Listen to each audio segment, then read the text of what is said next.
Who want a ticket straight to them pearly gates?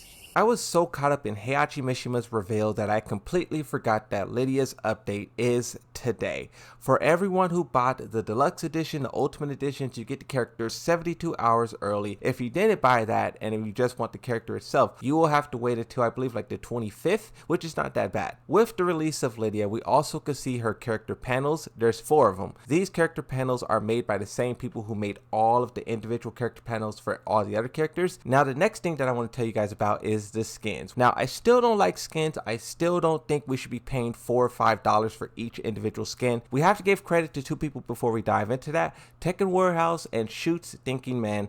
Both of these accounts on Twitter do a really good job of just giving us all of these screenshots. This allows me to put it in my videos and better explain it to you guys, give you something to look at. So if you're on Twitter, go follow them. But on the topic of skins, this time around you have 4 characters. You have Alyssa, Lars, and with them you have these scuba outfits. It looks like you could break it up into 5 individual pieces and you can really like customize your avatar thoroughly. The other skins that's going to be added to the game is Lee Shaolin and Steve Fox. Also with the avatar characters, you have these shark outfits. In the back of my mind, I still have this concern where they're going so slow giving us each individual outfit. The pace that they're at right now is like 12 skins every 6 months. That's 24 skins a year. When you talk about a full roster of 32 characters, that means it would take like a year and a half for everyone to get at least 1 skin. And then when you talk about getting 2 skins, that's going to take like 2 years, right? We got the Kazuya skin at the very beginning of the game. When's the next time we will get a Kazuya skin? It will take quite some time. That blow will be softened by the shop and the individual outfits that they're given. Now we've seen this in the Tekken talk, but now we have like the official images of it, and you can see here that the females, they have like the bikini outfits with the towel wrapped around and the hat,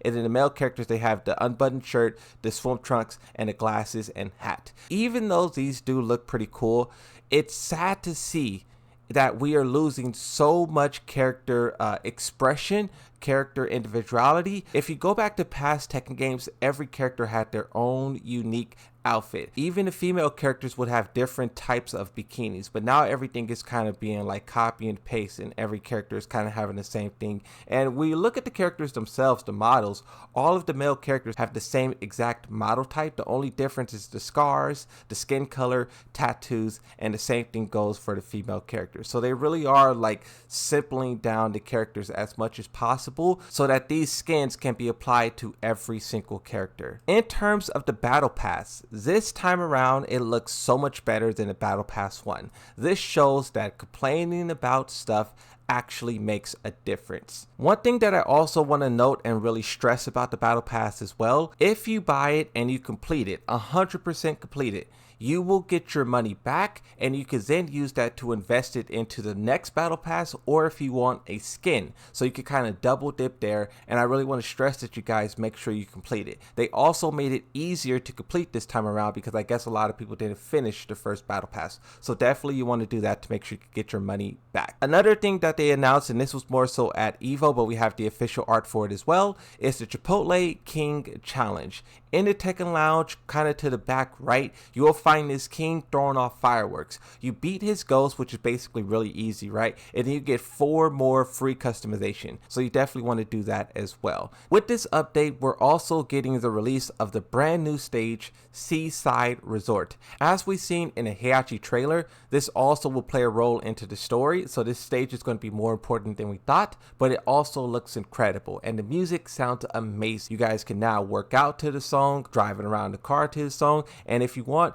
even make love to that sweet Tekken music. In terms of photo mode, I'm going to be testing this out personally and just seeing the full limitations of what this bad boy can do. I want to enhance my thumbnails to a whole different level. But as for the average player, I don't really know what you guys will be able to do. Maybe just mess around with it a little bit just so you can see what it is. Maybe you'll like it. Maybe you'll take a couple of cool pictures, put it as your desktop wallpaper, or whatever the case may be. For the features, improvements, and bug fixes, they improved Tekken Ball to now allow you to practice Tekken Ball while you're searching for a Tekken ball match. That's a really good change. They also changed the ball return behavior in Tekken Ball when using item techniques. I don't know what this looks like. I'm going to have to play the game to figure it out. But then you also have improved special style. Basically, they are buffing it to make the air combos more efficient and also a little bit stronger. And they're also allowing you to do certain inputs from crouching. So they're kind of giving players access to while standing techniques, and in some instances crouch cancel. But Tekken 8 kind of already does this as well. Like, instead of crouch canceling, you can now do like a forward down forward 2 while crouching, and your character will just cancel out of it itself and do the move. So they're kind of bringing this to special style as well. But as for the balance patch itself, they said for season 1 they're done doing major updates and they're only going to be doing bug fixes and corrections of characters. You can pause and read the special style in detail if you would like, but I basically just explained those. For the next 3 things listed, you have the stage Elegant Palace, stage Urban Square, and you have rendering. These are basically just bug fixes. You can pause and read the details, but they're basically just trying to make the game run smoother, work better, and look more clear. For the PC players, you definitely want to pay attention to the third one. But as for the individual character changes themselves, for Devil Chin, his forward down forward 1+2, it says we fixed an issue where performing a simultaneous input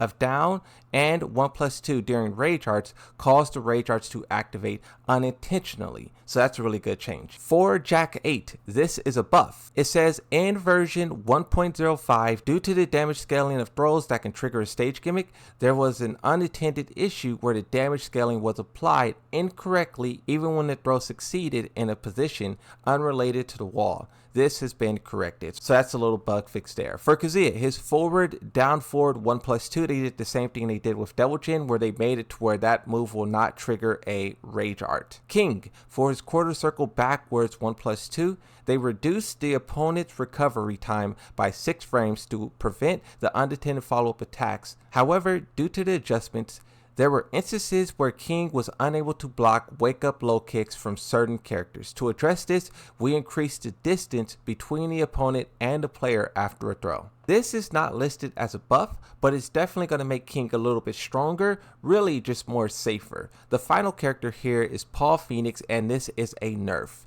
Approach airborne opponent forward forward hold forward 2. Due to the changes in the transition conditions to the strike throws in version 1.5, we have corrected the damage scaling that was not aligned with the unintended values. Unintended adjustments were made to the angles and height at which the strike throws could transition in version 1.05. So we reverted these settings to match those of version 1.04. So they changed it back a little bit. Now, in terms of tweets from the developers themselves, we have a little bit more extra information. Not from Harada, however, he is still recovering from his spanking from Lily Pikachu. He said he wants his run back. She said only if Lily does not get nerfed. Arslan Ash slides in there and says Nina as well. But as for Nikatsu, he's responding to someone who discovered a little bit of an issue with Lidia Sobieska, where the Battle Pass items of the previous update were not loaded in. He says once the update complete, everything should load in and the character should be mirroring everyone else. If not, that Tekken 8 hashtag report on Twitter is still there. As for the update as a whole, I am looking forward to testing how powerful will Lidia Sobieska. I'm going to have many videos breaking down not only Lidia but also Heihachi and everything in between.